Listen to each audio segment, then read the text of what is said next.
Hello, welcome to 50 Cents. My name's Elizabeth. This is my channel. I'm here to guide you through midlife, menopause, and all the madness that goes with it. Give me a wee like and a subscribe, that'll be lovely. I've been asked a lot recently about hot flushes and night sweat. Now, night sweat was something I had never ever experienced. I think they're the only menopause symptom I haven't actually had. But then a few weeks ago, it was my wedding anniversary and I got gastric flu, because that's 2020 for you, isn't it? And I started getting night sweats with them, which made me a lot more sympathetic towards the women who suffer from them as part of the menopause, because mine stopped after a few days, once I got better. But then some women, it can go on for ages. A friend of mine showed me a photo of her bed after she suffered a night sweat. And it was like the Turin Shroud. I'm not kidding you. There was like her outline in sweat. It was incredible. And so I thought, okay, I have to look into this and I have to try and help if I can. So what are menopausal night sweats? And most importantly, how can you stop them? So night sweats. What are night sweats? Basically, it's what it says on the tin. You sweat at night when you're in bed. And we're not just talking, oh my God, there's Chris Hemsworth and floor sweating. We are talking full on shower wet. I mean, women say they are soaking wet when they wake up in the morning. And I know I certainly was. I could literally feel water all over me. It was really bad. And it's thought 3/4 of menopausal women will go through night sweats and hot flushes, which is why it's the most common symptom that everybody knows about. So what causes night sweats? Basically, night sweats are hot flushes, but when you're in bed. So it's that whole big nuclear explosion in your body that just takes over and it leaves you in a real sweat. And you're cold afterwards with them as well. A lot of people say they feel very chilly. I did. They're caused by the change in levels of estrogen and progesterone in your body. And that means that basically your internal central heating is screwed. Think of when you were a teenager and you were fighting with your dad to get the heating on or the heating off all the time. That's what's happening in here all the time. Your body doesn't know the right temperature to go. So you get this sudden rush of heat. So there are lots of other things that can trigger it, such as stress, caffeine, alcohol, spicy foods. And I've seen a few people on some sites make suggestions like heavy blankets. Well, I've yet to meet a menopausal woman who has a heavy blanket on her bed, because you're boiling most of the time, so don't have heavy blankets. How long do they last? Okay, everyone's different. No two women have the same menopause. So sit down, take a deep breath, because they can last up to 10, 11 years or even longer. I've heard of women in their 70s who are still getting hot flushes. Please calm down. Stop crying. It doesn't happen like that to everyone. Hot flushes were my last symptom to come. They're the reason that I eventually went to the doctor to see about menopause. And they were gone straight away. As soon as I started some HRT, mine went. So just because you're getting them doesn't mean they're going to last for years, but it can. So it's one of those things. Education is empowerment, so be prepared.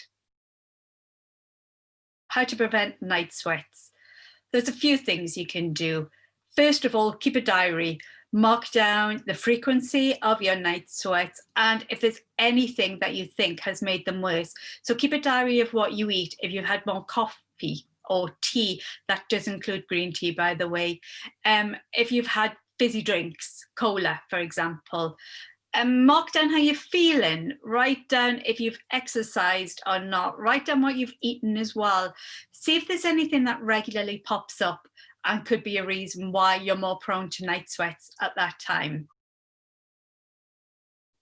Now, the next one, considering what I said about heavy blankets, is going to sound nuts, but wear something in bed.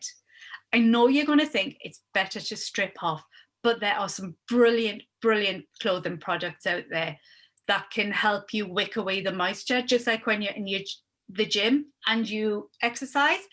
This does exactly the same thing. I'm a huge fan of 51 Apparel. I've written about them in the past and they've gifted me some things to try, which is why I am such a huge fan of them, because I love the t-shirt I have. It keeps me cool and it's light. They have some great stuff that you can wear in bed and it's not expensive. Some of these sites cost a fortune. This is really, really affordable and you can wear it even if you're not menopausal. Next, I would also suggest that you practice mindfulness. Research has shown that it can really, really help with hot sweats and with hot flashes and night sweats.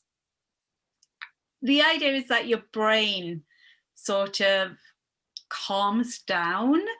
I've heard that CBT can help with hot flushes and night sweats too, so it must be along the same sort of lines. You know, it's going to help you focus and calm. And as I said, research has shown that it can really, really help with them. Clarity app is very, very good for mindful exercises.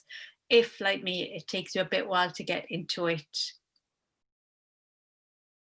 I know this is going to sound like my get out of menopause free card, but it is exercise. Exercise is a huge, huge help when you're going through menopause. I know if I exercise, it has a huge effect on how I sleep and just generally how I feel. I do know that when you're going through full-on menopause, the last thing you feel like is exercising. So try and get outside, go for a walk, get some fresh air. It's true, fresh air, country air makes you exhausted. So does sea air. Yoga is supposed to be very good as well. I think that must link into the mindfulness idea as well, but yoga is very good. I really like Yoga Amazing, which you can find on YouTube, Chazro. I've liked that for years. I always recommend it. What's your diet? I said before to keep a trigger diary, so note down what you eat, all your spicy foods. And if you can't give them up, cut them back if you do find that they are affecting your hot flushes and your night sweats. I mean, I love curry. Life isn't worth living if I can't have curry. So I just have it not so spicy now and not as regularly as well. That goes. There are other things that you can eat that will help. Licorice root is very good for regulating your body and getting your night sweats down. Try putting ground flax seeds onto your cereal in the morning or in yogurt. Same with sunflower seeds. Black cohosh, a lot of women swear by black cohosh to help night sweats and hot flushes as well. If night sweats and hot flushes are such a huge thing that you can't live, they are really damaging your quality of life, go to the GP and discuss possibly HRT. If you're worried about it, please have a look on 50 Cents, because I've written about the pros and cons of HRT and you can read all about my HRT journeys, because I know it's not easy all the time. I'm living proof that it's not the, hey, you're cured, that some people like to make it out to be. Have a read about the pros and cons and weigh up if you're happy taking it, because it's all about choice. It's all about what's right for you, not what's right for anybody else. And I think that's about it. Oh, lastly, don't worry. If you're having a hot flush or a night sweat, don't stress it, because that's going to make it worse. I'm a huge believer that if you're having a hot flush at work, just say, I'm having a hot flush, please, can we open a window? Or ask to be excused for a few minutes, because nobody would stop a pregnant woman from having to rush to the toilet, because we all know that pregnancy can affect the amount of times you need to wee. Menopause needs to be that commonplace in the workplace as well, and that commonplace around everybody we're with. So if you are having a hot flush and if you are having a night sweat, mention it, talk about it, let people know, because that's the only way we can make menopause better for everybody, not just for us, but for the women coming up behind us as well. And that's it. I hope you enjoyed that. I hope it's been of help. If you have any advice for anybody, please leave me a comment below or go over to my blog, 50cents.net, where I've also written about hot flushes and night sweats, and leave me a comment there, because the more we share, the easier it's going to be for the next generation of women who are coming up behind us. And I know I certainly don't want my nieces and my grandnieces to go through what I've done. So leave me a little comment. If you can do a like and subscribe as well, that would be great. And I'll speak to you soon.